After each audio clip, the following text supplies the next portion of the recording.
All right. Good morning and welcome to the Walk-Off, everybody. I'm Scott Belford, joined as always by the best co-host in the biz, Adam Mack, and we are so excited to have returning to the show, long toss veteran, Craig Ballard. Welcome very much, or thank you very much for Welcome very joining. much. That's a new Welcome one. very much to the Walk-Off. Yes, thank you very much for joining us, buddy. Always my pleasure. You know this. Always good to talk about the only Canadian baseball team that I'm willing to acknowledge at this point, the Montreal Expos. So awesome. Yes, we definitely had a well, let's just say it. Blue Jays fans are definitely in a weird place right now after watching what happened over the weekend. I think there's a lot of animosity towards the team that we love and live and die with, right? So, number one, I do want to just bring up, thrilled to see you making some content again. I know you got really busy there for a while and weren't able to put anything out. I just watched your video on Twitter. I know it's out on TikTok as well. Scott's old. Exactly. Me too. So is Craig, but he's out there doing He's young hip though. things. He's hip. Right? He's doing yeah. yeah. And it was a great video about everyone screaming for Atkins' head and whether Ross Atkins should be fired and that this ownership should move on for the current front office.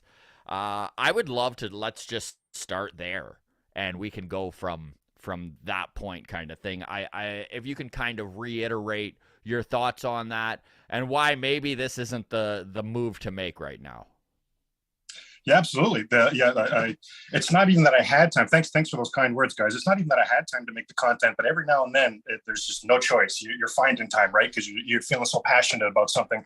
And I was just feeling that I had to make a video like this. It was 10 minutes. I've never done a video that long before. I was stunned when I filmed it and then saw that it said 10 minutes. I thought, oh my God, something's wrong. Like I thought it actually was. So my goodness. So thank you for spending that time with me. Yeah, I just don't see it. I just don't see it as being the prudent move.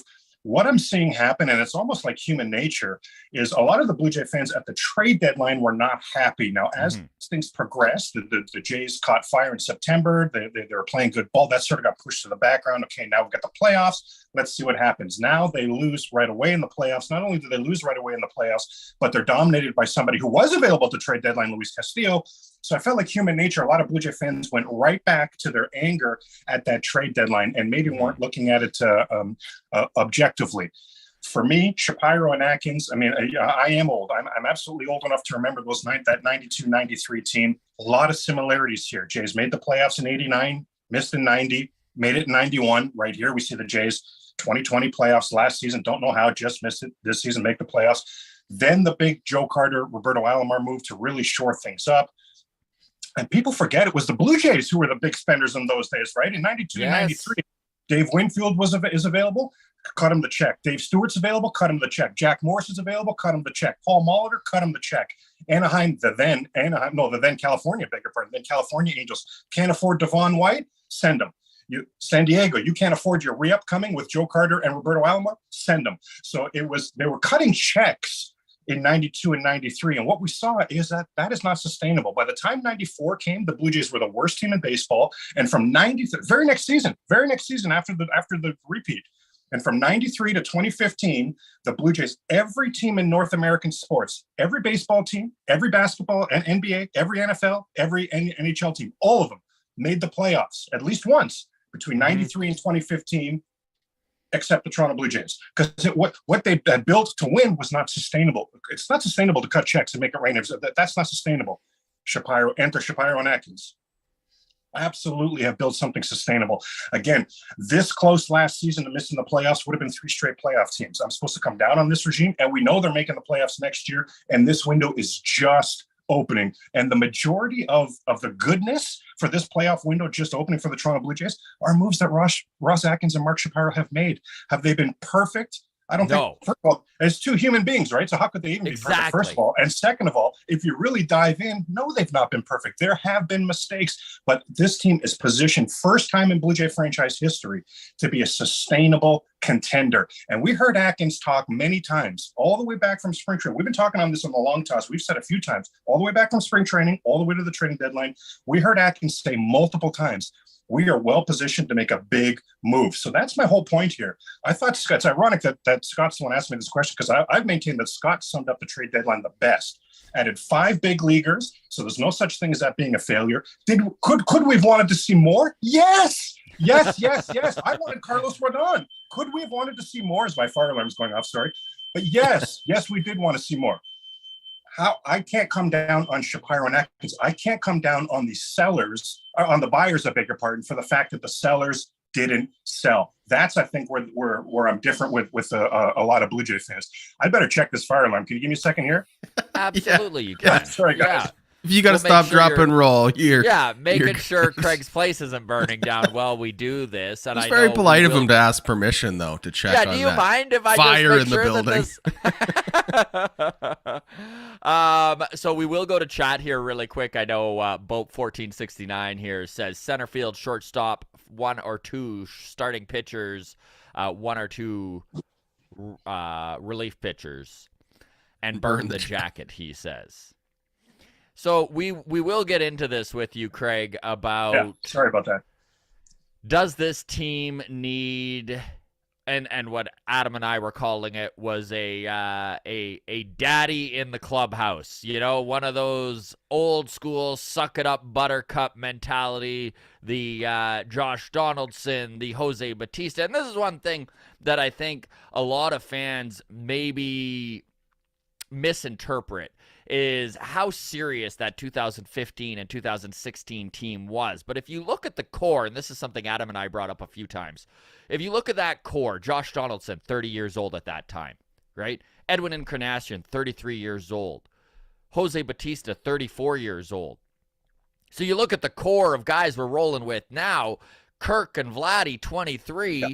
Bo and Manoah, 24. You know, experience doesn't happen overnight, and that's one of the things about this devastating loss in the wild card, is you don't harden unless something bad happens, right? Like, you don't get that thick playoff skin without going through the trenches. And I know that I wasn't prepared to put this sort of positive spin on things Saturday night. But, you know, as time goes on and you have a little bit of time for the wounds to heal, it does seem like, and I want your opinion on this, Craig, it does seem like, but with the exception of that game 2, and some of the moves made there, this team responded incredibly well to John Schneider, and maybe he is that air of seriousness, that the different tone from the fun in the clubhouse right now that you always see in they refer to the barrio, right? Do you think that this team is serious enough? Is this a problem, or do you think that this is just a different team and you can't necessarily compare 2015 with 2022? Well, I do think it's a much different team, yes. And you talk about the learning from the experience. Look at game 1. You mentioned game 2. Look at game 1. 4 batters into that game, I thought the game was over at 3-0. I did not think the Blue Jays had 4 runs in them on Luis Castillo. And if you look at Alek Manoah's body language and everything, and we all love Alek Manoah, what's not to love about the man Mountain Manoah? He's our guy for years to come. We know this. Yes. But he was a ball of sweat, and he looked like a ton of nerves. Fast forward to the bottom of the first now, where Luis Castillo's on the mound. Goodness, now he was staked to lead. Fine, I get it, but still, cool as a cucumber. I'm literally sweating more right now than Luis Castillo was in game 1 of a playoff series. And this is literal right now. So you talk about that experience. Next time Alek Manoah has a big start in the playoffs, he will have learned from that. I was way too ramped up. That morning was way too intense. The distraction of the 20, 30 friends and family, that was way too much. I need to learn to go ahead and say, no, whatever it's going to be, they will learn from this. I am in the minority, I think, with Blue Jay fans, where I did not like the job John Schneider did. I do not want him coming back as manager of this team. Right here on the walk-off, you gentlemen, Baseball Jen, Garth Orgy, several people, Hey Kami, told me all the first half of baseball that the only reason the Yankees had the record they did was because they played such an easy schedule. Well, now in the second half of baseball, That was the Blue Jays' turn for the easy schedule. So I'm supposed to come down on the Yankees for beating the teams they're supposed to. But when the Jays did it, it was because John Schneider's the difference maker. I'm just not there. I'm not there. There was not one lineup, not one, that John Schneider ran out that I liked. Somehow he was worse with the bullpen than Charlie Montoyo. Go ahead and riddle me that one. I didn't get it. I'm not a John Schneider fan. None of us, I don't think, were huge Montoyo fans. And really, I don't think we were huge fans of having a first-time manager. This team right here, three years deep in their playoff run. I know they didn't make it last year, but this is 3 years deep into the playoff window, going into the 4th, 5th, and 6th, where a World Series is a must, considering how this payroll is expanding and how this core is growing together. I don't want another first-time manager. I want somebody experienced. And I'll tell you, I know this is going to sound odd, but in a moment of reflection, think about this. I want somebody that Slim Daddy Vladdy can get behind. And for that, Vladdy Sr. has got to be involved. So I want a Joe Madden or somebody that when Vlad Sr. can read the paper or who does that these days, see on the internet, see on social media that there's a rumor about a Joe Madden or whoever it is, that Vlad Sr. is saying to Vlad Jr., ooh, that's the guy. That's the final piece. That's the guy that takes you guys to the final piece. Okay. I like this. I don't want the next manager to be a first-time manager. And that's going to be extremely, extremely difficult for the Blue Jays because, again, this core grew up with Schneider. And they're all happy to have him here now. So to all of a sudden flip the switch on that, that's why I'm saying I want it to be somebody that Slim Daddy Vladdy's behind, because he'll be able to say to the court, oh, wait a minute now. Look at these texts from my dad. Look at these texts from my uncles. That played. Look what the experienced people are saying about Joe Madden. Whoever it is, we should be getting behind this. So that's where I am on the manager front. I think the Jays need to go big name hunting. I am so curious about how this manager decision plays out, because it is going to be incredibly important to this core. It's going to be incredibly important to this organization moving forward. And I know one thing that I said right from the beginning when they hired John Schneider is I have no problem with John Schneider taking over at that moment halfway through the season like he did, right? My problem was, and I still don't know how to feel. I don't know if this is the case or not. John Schneider did do some things that made me think maybe this isn't exactly the case. However, this front office has talked about collaboration right from the beginning. They have talked about how no decision is made, for lack of a better term, on an island, right? No man's an island. No decision is an island with this Toronto Blue Jays organization. So to take the head of that decision-making group and cut it off and give it a new head in John Schneider, it's still the same body. I'm not a guy who's good at metaphors, by the way, everybody. But well, it felt like 6 of one, half dozen of the other, right? Exactly. Exactly. It's the same hitting coach, right? It's the same pitching coach. It's the same group of guys who were making the decisions in June that were making them in August. And I don't even know if that's bad or good. However, I do see your side of things, and I'm still, I mean, this was not the outcome any of us were after. Obviously, it's not the outcome the Jays were after. I know that I watched that Ross Atkins press conference, and there was a couple of reporters there that were just like, they wanted the team apologizing and stuff, and you're like, okay, like, can we reel it in a little bit here? But, you know, I do like hearing that you are so into going a different route with the manager. I'm not even sure if I'm on board with that, but I definitely am into listening to it because for whatever reason, and Adam, I'd love to hear your thought here. Do the three of us still have faith in this front office? And I do. I'm totally willing to look at them and be like, yeah, they have made mistakes and there's things about them I don't like. But is Ross Atkins and Mark Shapiro the group that's going to take this team to the promised land? Yeah. Right? They freaking better be. I mean, yeah, it is the only answer for me. Like, growing up a Montreal Canadiens fan, I've suffered through so many decades of aimless management at the top end where it just is a nonstop revolving door of guys you're supposed to buy into. And then one guy starts with his plan and he trades off this guy for these prospects. And by the time those guys have a chance to develop, he's gone and we got someone else in. And it's just like that continuity at the top is so important. I'm a big fan of Atkins so far. I know not everything has worked out. go through any team, though. No one's hitting 1,000 when it comes to the trade deadline. No one's hitting 1,000 when it comes to free agency. So to nitpick apart guys that didn't work out is ridiculous in my books. I know there's a lot of love for Alex Anthopoulos and all that he's done for Blue Jays of the past. And, well, we wouldn't have Vladdy if it wasn't for him. Like, we got to get over that. I know he's doing a great job in Atlanta. Kudos to him. But a lot of fingerprints on this team from Ross Atkins, Alejandro Kirk, Alec Manoah. Like, go down the list.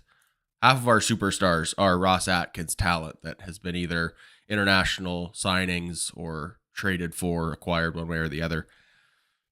I trust the process. I don't know. This is the best management team we've had in most of my life, I would say. I think this year is going to say a lot about this organization, because I do think that there are some philosophical views on the game that maybe do need to shift a little. And I did want to get into the bullpen here and just get your opinion on it, Craig. Their downfall is they go down with the ship.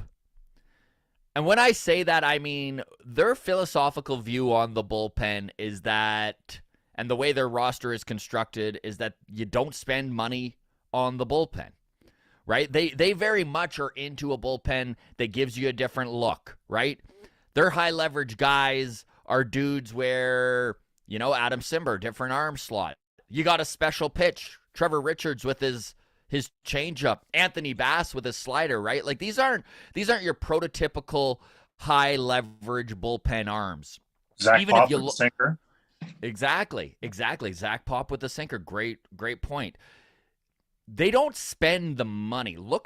So I've got a list here of the highest end or the highest leverage arms in this Blue Jays bullpen and what they're paying them. So Jordan Romano is arbitration eligible now, but last year made $725,000. This was our top guy, most highest leverage dude, our ninth inning closer, not even $1 million. Our highest leverage lefty, Tim Meza, made $1.25 million. Anthony Bass, our eighth inning guy, $2.5 million. Adam Simber, $1.5 million. David Phelps, $1.75 million. Our highest paid reliever, Jimmy Garcia, made $5.5 million. Now, if you're going to include Yusei Kikuchi, then yeah, there was a $16 million arm in that bullpen. But let's not jump off the deep end here. So if you look at that, and then I just watched that Dodgers-Padres game last night, which we will get into the Dodgers and the Padres and what's going on still in playoff baseball. But I did notice that every guy coming out of that pen, they're high-priced guys, but for a reason, right? And I'm just curious if this front office has it in them to philosophically switch gears here and maybe go out and get something that I truly believe they need. And maybe you don't, Craig, but I truly believe they need an Edwin Diaz. They need a guy who's been there, done that. And it doesn't need to be Diaz, or how they do it, whether it's free agency or they go to make a trade, whatever it may be. And I understand the lack of value that people put on bullpen arms. But if you look throughout the last 10 World Series winners, what do they all have in common? They all have big arms and high-priced arms. Craig, what is your thought on that? Do you think that they do need a philosophical change when it comes to the way they view the bullpen? And even if you can talk more on just your views on this front office and other weaknesses that maybe they need to take a look at inward. So it's a great question. On the surface, I think you can make the case that it's been one of the failures. We talk about Shatkins not being perfect. And first of all, I always say Shatkins, we should just real quick housekeeping. Shapiro around Rogers, it is, yes, sir, Mr. Shapiro, right away, Mr. Shapiro. Mark Shapiro takes care of huge business, billion-dollar business for Rogers. So of the fire Shatkins, we'll have to narrow it to fire Atkins. Shapiro's not going anywhere, just as a side note. Now for the bullpen. Sorry, especially while this team is in the middle of multi-$100 million renovation of that ballpark, and he's overseeing that. They're not going to mess with that in the middle of a renovation. So, yeah, we need to take that right out of our mouth. Well, that's only part one. Part two is going to be he's going to oversee the building, and then part C, he's going to oversee the moving into the new building. The Jays are getting a new building. Shapiro's going to oversee this whole thing. It's a multi-billion-dollar project that they've given to Mark Shapiro. He's going nowhere. Now for the bullpen. Hot Atlanta Braves, defending champions. Have a closer in Will Smith, defending champions. Cut a check to bring in Kenley Jansen. At the trade deadline, Raisel Iglesias is available. He comes with $51 million in added salary. They bring him in. So the Hot Atlanta Braves, the defending champs, saw a need to address the bullpen with those sort of arms. For me, gentlemen, I wonder if it's a change. We're phrasing this as a change of philosophy. I wonder if Shapiro and Atkins would be sitting here saying, "Oh my gosh, walk-off. We wish we could make it. We want to make it rain. We want to improve the back of that bullpen." Let me tell you something, walk-off podcast. Let me tell you something, fan base. We have to be so careful and mind our P's and Q's with our dollars right now. We have money to spend, but a Teo re-up is right around the corner. And as soon as that's taken care of, Slim Daddy Vladdy and Bo's re-ups are right around the corner. What are we going to do with Matt Chapman? Right after that, Alek Manoah and Kirk come to. We hope Gabriel Moreno's awesome and he gets a re-up. So we have money to spend. Do not get me wrong on that. But how much do you want to spend in the bullpen? I like the Zach Pop move. Is he a swing and miss guy? No, but he's a double play guy. But I do see the philosophy or how people want the need to have that arm at the back of the bullpen. Personally, I think the Blue Jays continue to do what they've been doing and address it by looking for good bargains on the free agent market. I think we're going to see at least three. The changes in the offseason, many Blue Jays have played their last game as a Toronto Blue Jay. Many Blue Jays have played and that's something I don't know if the fan base is ready for that conversation. But a couple of them, I could see Santiago Espinal, for example. You have Whit Merrifield now. I could see Santiago Espinal moved for a couple of arms. Remember how Detroit at the trade deadline, everyone wanted Jimenez and Soto from Detroit. They didn't trade them. I could see trades like that happening for Santiago Espinal, for Lourdes Gurriel. Miami's got so much pitching going on. I think Lourdes will be a Marlin. I think the Blue Jays are going to address the bullpen through trades. And I hope they do. I hope they do. It's funny. It's tough to pick apart this bullpen when you look from the trade deadline on and just look at their numbers. Mm-hmm. The Toronto Blue Jays had a top 5 bullpen in Major League Baseball. Yep. However, in the biggest game of the season, game 164, that bullpen completely imploded. And listen, I know that you do need to take your scope and reel it back a little when something as heartbreaking happens as that second game of the wild card, right? Because it's really easy to overreact to that and be like, we got to blow up everything. We need to start this bullpen from scratch. We need to get this and get that and get this. But you did make a really good point about the allocation of funds. And there's a comment here from 20 Legend, and he says, Atkins waits for the market to develop. Anthopoulos creates the market. That's the difference. By the time Atkins reacts, we've missed the opportunity. And this tends to be the feeling of some of the fans.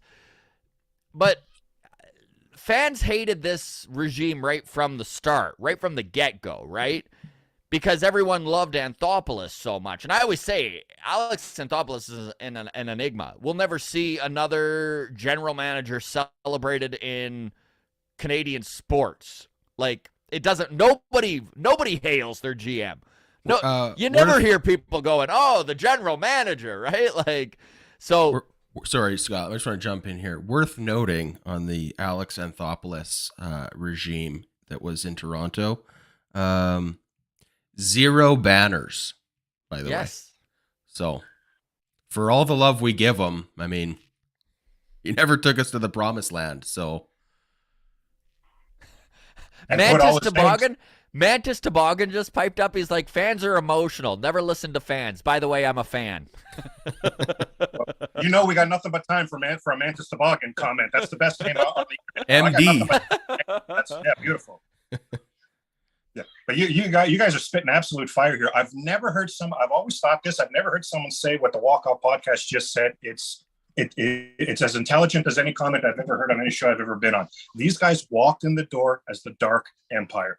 We talked earlier about that 93 to 2015. That was the longest playoff drought in sports. Now 2015 comes. It's why I say a lot of the Blue Jay fans are new money. They just came to the team in 2015 when they saw the 50,000 selling out at Rogers Center because it was a playoff team. And that's not even a shot at the fan. I get, if you live in Toronto, gentlemen, since 1993, Argos have won many times. Toronto Rock have won many times. Toronto FC have jumped on the scene. It's always going to be a Leafs town. So in other words, to spend your entertainment dollar on such a losing product as the Toronto Blue Jays, they had my money. What can I say? I'm a sucker. I'm hooked, but I'm in the minority.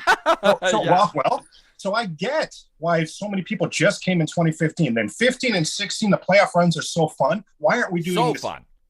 Anthopoulos was making it rain, doing it annually. Shapiro and Atkins were specifically brought in to build something sustainable. To do that, you're going to have some lean years, which we had. So the fan base, man, we're having all this fun. I don't get it.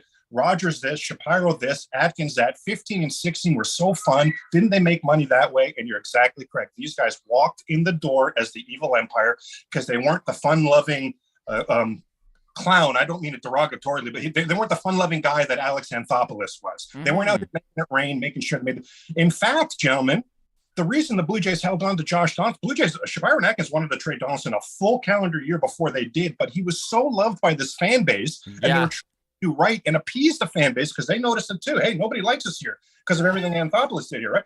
So they waited that long. That's why they only got Julian Merriweather in a trade for Josh Donaldson. If they traded him a full calendar year earlier, you're talking about a Jack Flaherty from St. Louis. Jack Flaherty was the name. High return. And they held on to him specifically to try to appease this fan base. And listen, I liked Alex Anthopoulos. I thought he did a good job. He brought this team back. You just touched on it about 20 minutes ago, Craig, right? This is a team that went literally 22 years without a playoff appearance. So, of course, you're going to hail the guy who brings it back. But what some people forget that Alex Anthopoulos was on the verge of being fired in 2015. I remember I was driving a delivery truck downtown Toronto. The Blue Jays were 50 and 51 when the news of David Price being acquired dropped. And I remember pulling the truck over and just being like, holy cow. I was worried because I was like, is this guy going to move in all of our chips and still miss out? But then it turned out to be the best swing for the fences you possibly could have had of a trade deadline. You guys are on absolute fire today. That's a story not a lot of people know. The year before that, 2014, Beeston went to Rogers and gave him his resignation. They're retiring. And Rogers said, pardon me? You handed the keys to the Blue Jays to a completely inexperienced Alex Anthopoulos. He has jackassed this thing's 1,000 ways to Sunday. We're in shambles as an organization right now. You think you're walking away? Rogers made Paul Beeston wait one more year for retirement, for crying out loud. Like, he should have been able to retire when he wanted to. They said to him point blank, this kid that you gave the keys to, you told us trust you. We're in a shambles right now as an organization. That Tulowitzki trade, Anthopoulos himself will tell you. I've heard him tell the story many times. Paul Beeston, and I know Paul Beeston's been very good to me over the years. He's just wonderful. I got nothing but good things to say about Paul Beeston, the man, the person. And I can tell you for a fact, anyone who knows Paul Beeston, by 10 p.m., incommunicado, by 10 his lights out, he is sound asleep. That night of the Tulo trade, he was on with Rogers because it meant taking on a lot of salary. He was on with Rogers, Paul Beeston, until 3 a.m. to get that deal done. And Anthopoulos himself, when he's telling this story, says point blank, at this time in our relationship, Rogers wasn't even taking my call. I was a four-letter word. They weren't even taking my call. That's how bad things were under Alex Anthopoulos. Then he traded every prospect known to man for the Blue Jays and had that 15 and 16 run. The best thing that happened to Alex Anthopoulos was right after the Jays let him go, he went to L.A. And when he went to LA, all he was in charge of was scouting, which is his bread and butter. That's what he does. So he wasn't involved in any player personnel moves. But he's a Canadian going to LA. That whole front office is a bunch of good Canadians, some CanCon, some good Canadian people there, and they're brilliant at what they do. So they would have learned so much. And I don't know this for a fact, obviously, but I would bet you cash money when the Atlanta Braves interviewed Alec Anthopoulos for their GM job, I'll bet question number one. Tell us what you learned in LA. How would you be a different GM for the Atlanta Braves than you were from the Toronto Blue Jays? Because the Braves organization is wow. They got young left, right, and center. So they would have wanted to make sure, hey, you're not just looking to come in here making it rain with all our prospects, right? Like, what did you learn? Well, I know I listened to an interview from Alex Anthopoulos. This was middle of the season, and he talked about personally what a better general manager he is now Wow. in Atlanta. And you would hope so, right? Like Yeah. this is where it is so difficult to just dismiss experience. And by no means am I sitting here saying that this Toronto Blue Jays organization should sit on their hands and not do anything. That is not what I mean with what I'm about to say. But you don't gain. We talked about Alek Manoah. You don't gain playoff experience from someone else telling you about it. Yeah, no, You very know? true.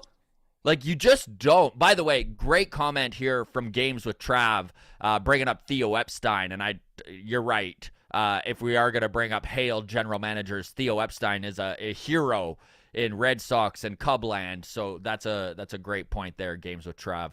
I know 20 Legend also speaks up, and he says, I hated Anthopoulos when he first was hired. He looked like, well, his looks are irrelevant, but he looked like a chubby kid, not an MLB manager. He was 21 when he started with the Jays, so he was a young kid and worked his way up there.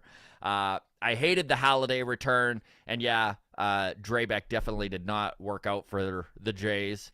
I realized he was special when he traded Vernon Wells and his $86 million contract to the Angels. And that was, I mean, everyone said Vernon Wells was untradeable. He walked in the door to a couple of untradeable contracts and moved them. You said that was 20 something. Great calls there, 20. What was he saying earlier about the Halladay return? Now, I'm not a huge Anthopoulos fan. I actually give Anthopoulos a total pass on this. And the reason why, do you remember, they had to start shopping Halladay at the end of the JP Ricciardi era. And then Ricciardi was fired. Here comes Anthopoulos, but the Drabek or the Philly Halladay trade was all on the table. Well, gentlemen, take your mind's eye back. You'll remember the Blue Jays still were insisting on Kyle Drabek, even when it was Ricciardi. So that makes me think that it was a Paul Beeston thing. Paul Beeston's the only common denominator to these two regimes. I think Paul Beeston made it clear. If you're going to trade our face of the franchise, Roy Halladay, it starts with Kyle Drabek. And we didn't even answer the phone if Philly's not willing to talk about Kyle Drabek. So I actually give Anthopoulos a little bit of pass on that one.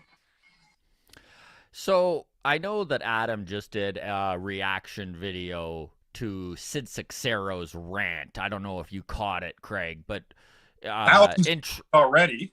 Is that viral? Yeah. Are we considering that viral? You got thousands of views on that one already. Yeah, we got thousands of views on that. That's good for us. Our little channel is big time. So it's viral for us, Craig. But I am curious of your view on that and just the idea that this team does need a shakeup within the clubhouse. And I know Adam and I have talked about this, that everyone has a different view. So let's talk about the definition of the word shakeup. Because I think that this team probably does need a shakeup. But when I say shakeup, I by no means am saying let's shake things to the ground, right? Like in my opinion, a shakeup would be they move on from John Schneider. Maybe they move an Alejandro Kirk. You know, a major piece is going out. But I'm not saying let's trade Teo, Kirk, Bo. You know, like I'm not saying let's rebuild this core. I don't think that's necessarily what they need. What is your thought on a shakeup, and where do you think that they should go with that? Sorry, Craig. I want to jump in here first because my definition of shakeup is a little bit different too than Scott's, and then we'll get your thoughts. But my definition of a shakeup would include trading multiple pieces of the core. What it doesn't go as so far as to do is to be a rebuild where we're not trying to make the playoffs next year. For me, like, burn it all down. We're going to try again with Moreno or Elvis Martinez as our new core, right? I don't want to go that far, but for me, a shakeup would potentially mean getting rid of a Bo or a Lourdes, or maybe two of them, right? Maybe Teoscar, maybe one of our catchers as well. Make it probably, two or potentially three pieces if like Espinal's one of them, or Kevin Biggio if the Astros have interest in him and joining his dad down there. But I think I would be willing to go a little bit further than Scott and not consider it like a full-blown rebuild.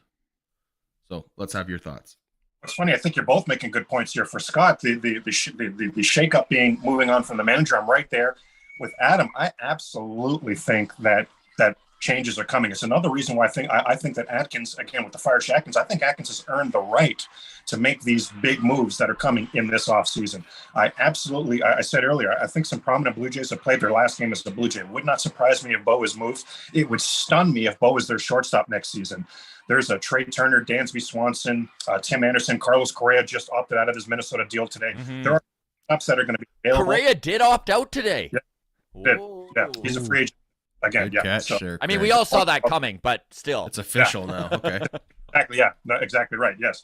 And the Blue Jays, Atkins has been every single offseason since Bo has been here. And you guys always make the point. It's a great point, too, that it's incredible to think that Bo has been here at parts of 4 major league seasons. That's incredible. Next year will be parts of his 5th major. That's insane. But every single season, Atkins has mentioned in some sort of conference, at some press conference at some point, that they've kicked tires. I always say this regime is as good as it gets. They kick tires on everybody. They've got such a good idea of the landscape of the league. What's the players' availability? What's their cost? What's it look like to us? And they've looked for new shortstops. And Andrelton Simmons, like Correa, the list goes on. And Atkins always says the same thing. He always says he's in constant communication with Bo about it. And Bo's response, his text back to Atkins, is always the exact same thing. If you think there's a move out there that improves our team, then just let me know what my new position is. Like, let me know where I'll be playing going forward. So that would not surprise me at all if the shakeup is even Bo moving because a star coming in. But the roster next season, man, we're looking at it. We know for certain some aspect of shakeup is coming because there's no possible way 3 major league catchers are on this roster. Some teams carry 3 major league catchers, right, gentlemen? But that third catcher is a veteran that just calls a good game that can be an emergency. That doesn't describe Gabriel Moreno, Kirk, or Jansen. A trade is coming for a catcher. I don't think there's any doubt about it. The Miami Marlins have so much young, sustainable pitching. And we talk about who are the Jays look for in a bullpen guy. I don't think they're going to throw money at it. I think it's going to be they're looking for a sustainable guy. Again, that's the Marlins. The Marlins year-end press conference a couple of weeks ago, they talked about they just blundered this season. They tried to improve their offense and they threw a bunch of money at it. It didn't work. So they're going to be looking for better hitters going forward. Never mind the home run or bust, better hitters. What they were talking and describing to me, they might as well have said someone like Lourdes Gurriel, like that name might as well come out of their mouth. That's what they were describing. Yes. So I absolutely think that a big deal is happening with the Marlins. Again, with Whit Merrifield, what a gem. I can't stress that enough. I think that was a huge move at the trade deadline. Gives you so much flexibility. Whit Merrifield could step in and replace a traded Teo or a Lourdes right away. Or Whit Merrifield could be your second baseman if you're looking to trade a Espinal, who a lot of teams might be high on, right? He's coming off an all-star season. So, yes, I think it's going to be somewhere between what both of you said. Scott touched on, is the shakeup the new manager? I do think so, and I hope so. And to what Adam's saying, hey, there's going to be some big names. There's going to be some roster moves going on here. I 1,000% think there's going to be some roster moves that when we first see, it's going to be the Jose Barrios trade all over again. When you first see the name coming back to the Blue Jays, are going to be like, oh my gosh, wow, yeah. And then you're going to see the hindsight, it wasn't a big price, but at the time, we all said, whoa, SWR and awesome. What? So it's going to be one of those where you're going to be pleased with what's coming back. But honestly, the Blue Jay fans are going to have to take a step back and a pause that, oh my God, they just traded who? Wow. And I think this is, it's so easy as a fan to sit there and scream for change. But then when you see it, you don't get high quality players for nothing. And so there is going to be some major shakeups within this roster for this front office to fix some of the deficiencies within this team. I know Connor brought it up here, and we're all aware Yadi Molina is going to be riding off into the sunset with Big Albert, right? And I know that Shai Davidi, friend of the show, wrote an article just yesterday where he brought up Nootbaar. He brought up the fact that Dylan Carlson might be available, and there is a big hole in the Cardinals catching, right, with Yadi leaving. So to jump in here, Scott, just to confirm for anybody who's curious, Lars Nootbaar, left-handed bat, center fielder. Dylan Carlson, outfielder, switch hitter. So, and Craig, you're watching this Padres-Dodgers series, right? Yeah. What's one thing that I was aware of this, but just watching it play out, one thing that stood out about the Dodgers is, my God, man, right-hander, left-hander, right-hander, left-hander, right-hander, left-hander, right? Like, it is so difficult to plan your pitching in advance with that lineup. And that is something that this Toronto Blue Jays has lacked for 3 years. Well, especially this day and age, right, gentlemen? With the rules, the pitcher has to come in and face 3 guys. So you could have the brilliant lefty-lefty matchup you wanted. What about the next 2 batters? What about Mookie Betts? What about the next couple guys here? Yes, absolutely. They've got. Hey, we can wax poetically about what the job they do in LA. They're just incredible. They don't part with their highest end. They don't even answer calls if you're calling them. I know. Prospects, and they just make shrewd move after shrewd move. It's very impressive. It's very impressive. I know Adam has been beating the drum forever. He just wants a left-handed batter for the sake of a left-handed batter. I'm joking, Adam. But to Scott's point, that's not what LA's done. LA hasn't just mixed and matched for the point. Look who the actual batters are. Yeah. Freddie Freeman, for crying out loud. They're lefties. Will Smith, for crying out. Like, are you kidding me? And I really agree. There's some great stuff going on in chat here, by the way. And thank you, everyone who's following along. 20 Legend says, it's time for some bold moves. Need pitching and left-handed bats, veteran presence to create a winning culture. And listen, that is the one thing that we as Jays fans should be excited about. The pieces exist right now within this organization to create the team to bring us to the promised land. Whether it is Atkins able to do it or not is still yet to be seen. I know not everyone has faith in what this Shapiro-Atkins front office will do. However, look at what's within this team right now, within the minor league system. There are definitely the pieces to go out and get the pitching we need, to go out and get the bullpen arms that we need, to get the left-handed bats that we need. Could hurt. There will be names going back the other ways that we're all like, ugh. You know, and by the way, you just reminded me as well. You talk about addressing the bullpen. You guys are friends, they're probably friends of the show. The Zuletas, like there's a few coming through the system right now that could contribute to the back of this bullpen rather than later. And a guy we haven't mentioned that I really can't wait to see how he figures in going forward is because I can't turn on social media. I can't turn to my left or my right without seeing somebody rave about Addison Barger right now as well. So I talk about being able to trade a Santiago Espinal an all-star because you have a Whit Merrifield. Well, could Whit go to the outfield? Is Barger on the plate? Like, so that's one thing we haven't even figured in here is the depth coming up through the organization. There's waves, plural, of catchers, yes, but pitchers coming up. Now, is it there for next year? Some of it will be. A Ricky Tiedemann might be as early as next year, but in the next couple years, man, there are some definite reinforcements. Again, I think it just goes to what we've been talking about. They're building something sustainable here in Toronto. It's why I'm so excited about the Blue Jays, about what's going on here. Every single year for the next several years, I can't wait to come on the Walk-Off podcast, the Walk-Off Long Toss, because we're going to be talking about a playoff team. Couple things I just want to jump in here with quickly. Please do. Craig, you mentioned that for the Miami Marlins, the year did not really go as expected. I think that just goes back to the continuity at management that we were talking about earlier in the show. Derek Jeter, remember, resigned as CEO at the end of February. I know it was a weird lockout year too, but when you're changing things at the top immediately before the season begins and you're installing someone with a new vision based on someone else's foundation, it's a recipe for disaster. So I just wanted to highlight that.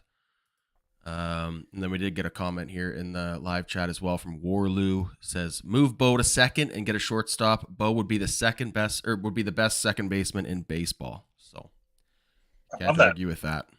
Love that. And gentlemen, talking about that's the gift that keeps on giving because you're not moving Santiago Espinal to third. So now you have a trade piece on top of your Teo or your Lourdes and one of your stud catchers. Now you've got an all-star second baseman as well. Now we've gotten into blockbuster territory. Now we're talking, I know he's not available, but we're talking about Jose Ramirez. Like we're talking about a massive turn, massive. And I think losing out on Jose Ramirez was a great learning experience for this front office too. And I know fans don't like to hear it. They don't like to hear that you learn stuff as a front office as well, because the front office is almost viewed as you already know everything, you don't make mistakes. But that's not how it is. They're still humans, and of course they're going to make mistakes. And you look at this lineup, I know they're bringing it up in chat here too, but when it comes to moving a catcher I think Alejandro Kirk almost needs to be moved. Now, hear me out. One of the reasons that I see that as the case, and there are other ways to go about doing this. I'm not saying you necessarily. There's more than one way to skin a cat, but in my opinion, this designated hitter spot is a real problem on this team. I love George Springer. I love what he brings to the table, but he cannot be trusted to play full-time center field anymore. I think that he's going to, we watched it the last 2 years. So I don't know why you would look at a guy who has filled a lot of designated hitting roles throughout the last 2 years and think that 2 years older, he's going to all of a sudden be more healthy. Yeah, no, you guys are bringing up such good points today, man. You guys are just killing it because I've been really thinking about the DH spot because a guy you talk about balance in the lineup. I don't think you can handpick a better player for this team than a Michael Brantley, but he's going to take up the DH spot. There's so many guys I would look to. Like, oh heck yeah, yes. But he takes up the DH spot now in Toronto. You have to, as Scott's saying, you have to account for that because the Blue Jays try to use their DH very specifically. They try to use it for the day off.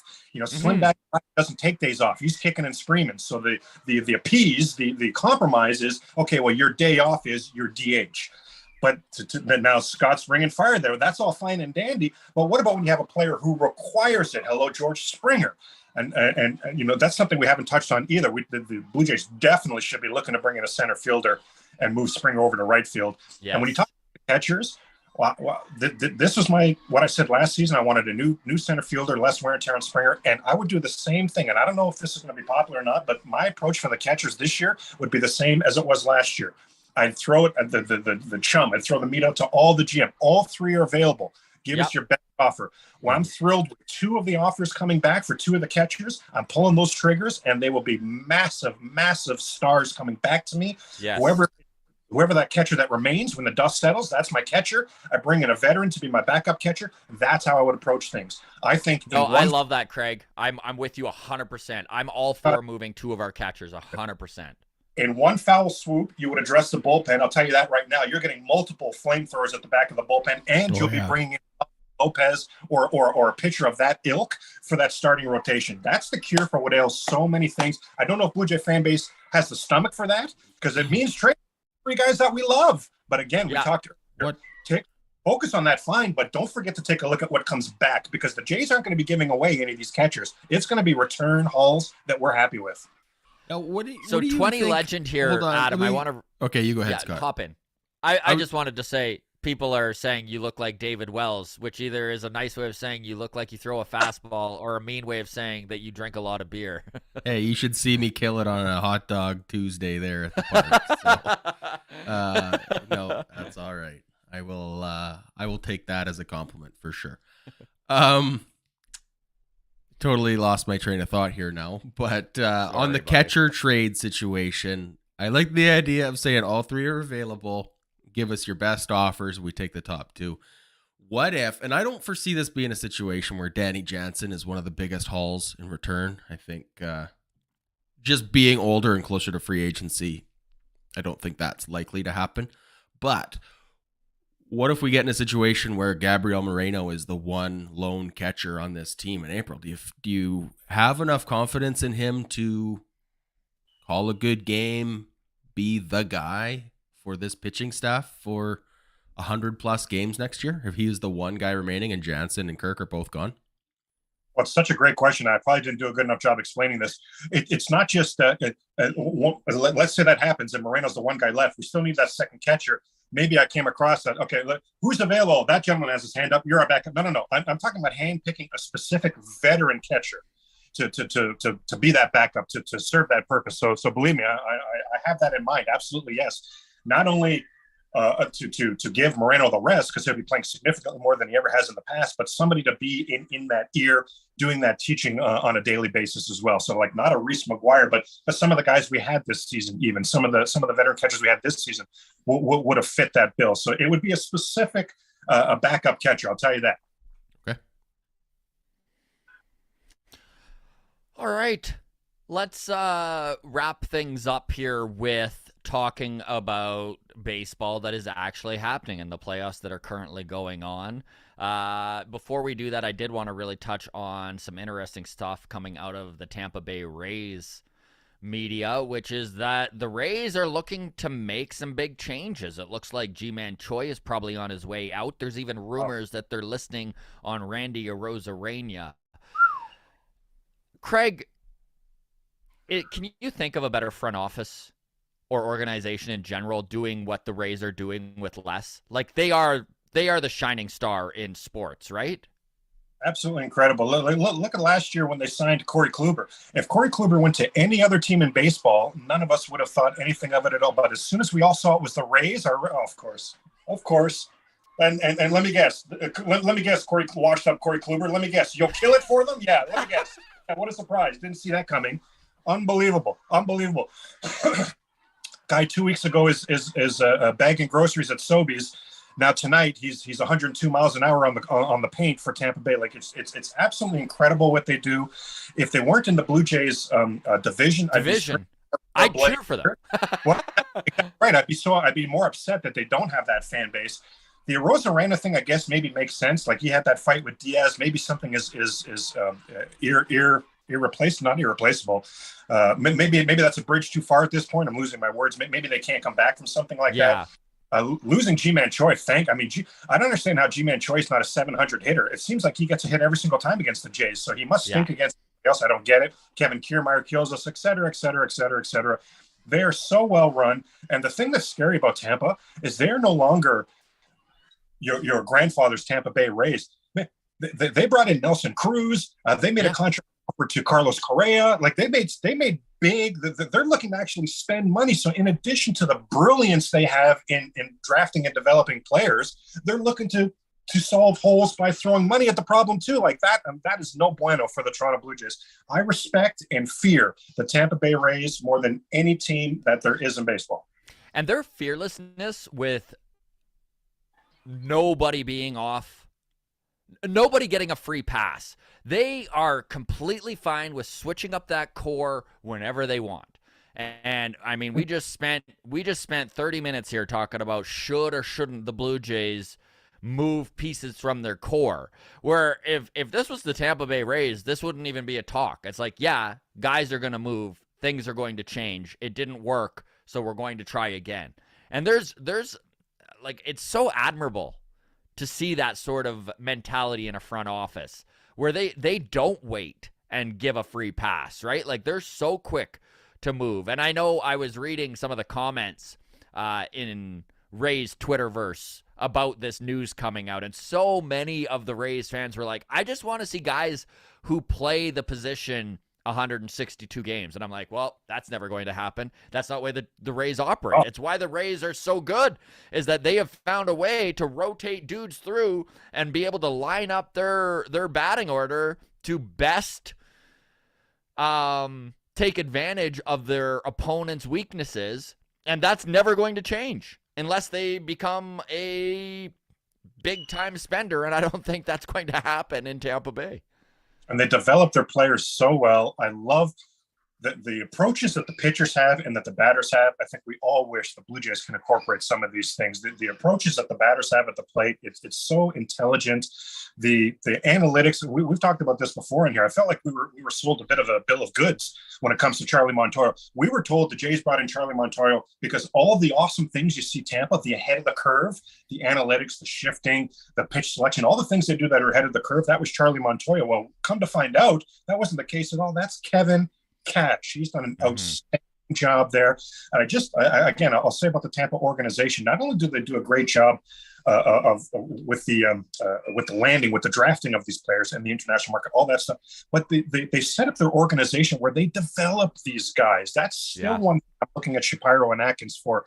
Dalton Pompey was never developed coming into the up to the big. There's so many guys we could point to actually that just weren't developed from the fundamentals coming up to the big leagues. Tampa is such a plug and play. Someone on the big league level goes down, man, we'll bring up somebody from the minor league level. Our verbiage won't be lost on the minor league player. Our strategy won't be lost on the minor league player. How we go about our business here on the Tampa Bay Rays won't be lost on that minor league player because it's all part and parcel with how they've been developed. It's an extremely impressive organization.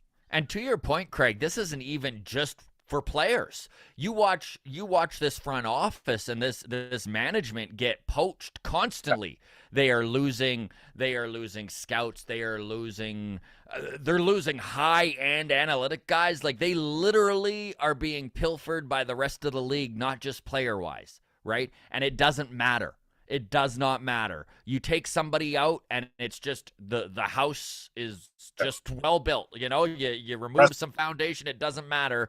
There's someone that's coming up the ranks to take it over. It makes no sense. We'll move on. I don't want to sit here and become a Rays podcast, but you'd be the only one. The only one. There's Rays fans. The problem is none of them live in Tampa. Yeah. So Mariners Astros, and I want your opinion on this, Craig, because Adam and I talked about this yesterday. From a logical, baseball-loving standpoint, we're cheering for the Mariners. But then all of a sudden, it was the 9th inning. Both of us are watching it. And then you watched the Astros get 2 runners on and Alvarez come up. All of a sudden, I'm cheering for the Astros. The bitterness towards the Mariners taking out the Jays surfaced to the top. Do you think the Mariners have it in them to beat the Astros, or do you think that come from behind win from Houston pretty much sealed the deal?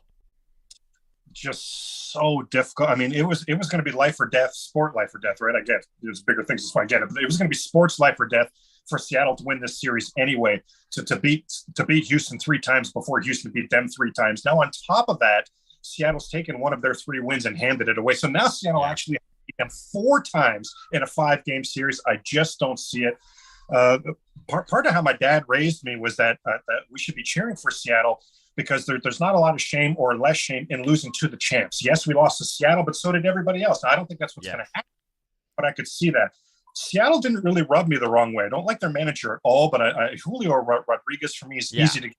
Some of the stuff they have going on there for me is easy to get behind.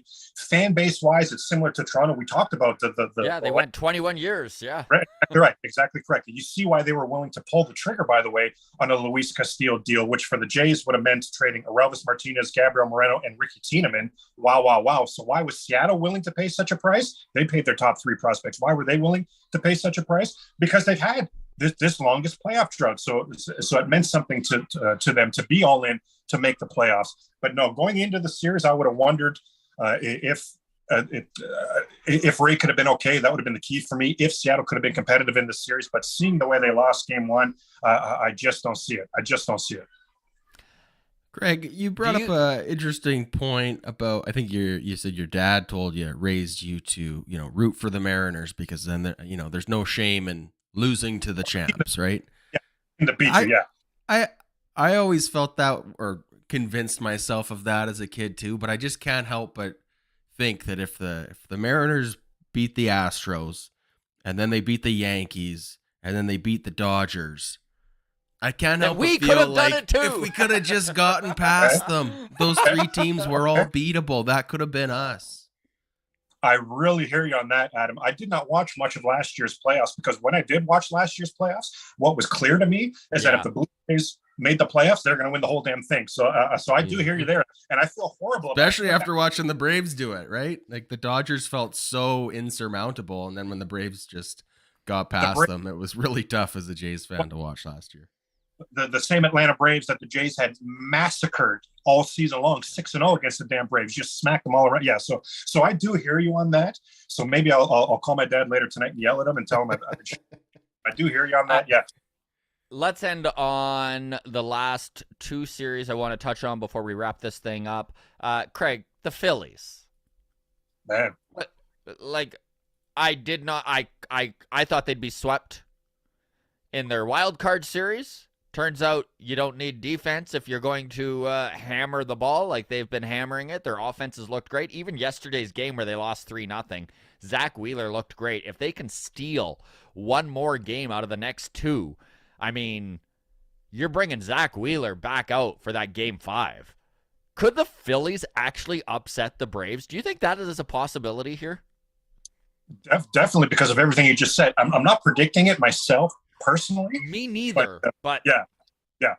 But Philly's an interesting team because, especially with this added playoff round, in any playoff in baseball history, you're going to have some luck. You're going to be successful. You're going to have some luck along the way. You were good for 6 months. That's why you're in the playoffs. Yes, but yeah, there's a manager change that worked, right? Hello, good for A, good call, and B, when you talk about some luck along the way, how about that comeback in when they were down 2-0 in the 9th inning, Philly to St. Louis, and Arenado and Goldschmidt make an error.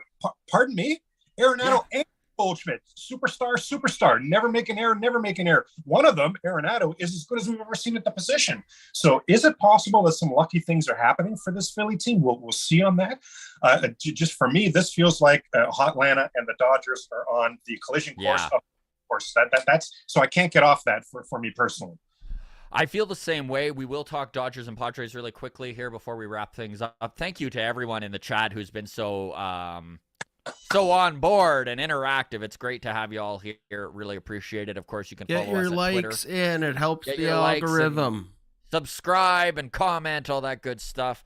You can follow us on Twitter at Walk Off Podcast and Instagram, the Walk Off Podcast. Craig, the Dodgers, the Padres. I honestly thought the Dodgers were going to sweep them, and yesterday's game really impressed me. The Padres showed up. Their bullpen was unreal. This is a bullpen that I have questioned going into this series. But if they continue to do this could definitely be a 5-game series. I know we're both calling the Dodgers to win, but what are your thoughts on the Padres? What's been much more interesting than I thought it would be, when you just look on the surface, I think the Dodgers are 15-4 against the Padres this season, complete domination. The Dodgers always beat the Padres. But if you step away and just zero in on the Padres, they're as interesting a team as there is. That blockbuster for Soto at the trade deadline, that was mind-blowing. Yeah. That was incredible. In addition to that, who's Juan Soto holding the door open for as he walks in? Josh Bell came with him too. Oh my God. So our new 3 and 4 hitter just walked in the door. And what's this coming across the wire? Picked up Brandon Drury as well. Are you kidding me? And then later, Josh Hader, for crying out loud. And this is the thing, right? Josh Hader came in the first 9 appearances with the Padres. They were showing this split last night in last night's game. The first 9 appearances, he had something like an 11 ERA and had blown 3 saves, and was just, everyone was like, Josh Hader's done. The last 9 appearances, he didn't allow a run. He has been unbeatable. He's looking like Josh Hader of old. So I don't know, man. I'm not betting against the Dodgers, but this Padres Dodgers series might go the distance. Well, Josh Hader, by the way, 13 strikeouts, 1 walk in his last 10 games with no earned runs. That'll work. That'll work. Well, and you talk about the 15-4 in the regular season. Josh Hader wasn't part of any of that. Juan Soto wasn't part of any of it. Well, Soto, I guess, was part of one of the series. I shouldn't say that. But he's just getting there, just getting into this rivalry. Josh Bell's already hit a big home run in this rivalry. Yes, he has. So San Diego is more interesting than I thought they might be. Again, I hate to be boring on this, but I cannot get off of Brave. It's same in the American League, right, gentlemen? Doesn't it seem like Houston and Yankees meant to be that? This is happening. It seems like a foregone conclusion, yeah. Can't get off it. Yeah. All right, Craig Ballard, everybody. Thank you so very much for joining us, my man. We always love chatting baseball and Blue Jays with you, and we look forward to the next time. Follow him on TikTok if you're on TikTok. Great Blue Jays content. Lots of Raptors stuff, too, I'm sure, through the winter, right, Craig? Yeah, so excited about the Raptors season, gentlemen, and always a pleasure, guys. Walk-Off Podcast. Remember, every Sunday as well, live right here on YouTube, 6 to 8 p.m. They do it's called the Long Toss. They do it every Sunday. Remember that as well. Yes, sir. Thank you so much, Craig. All the best, brother. Thanks, guys. Thanks, everybody.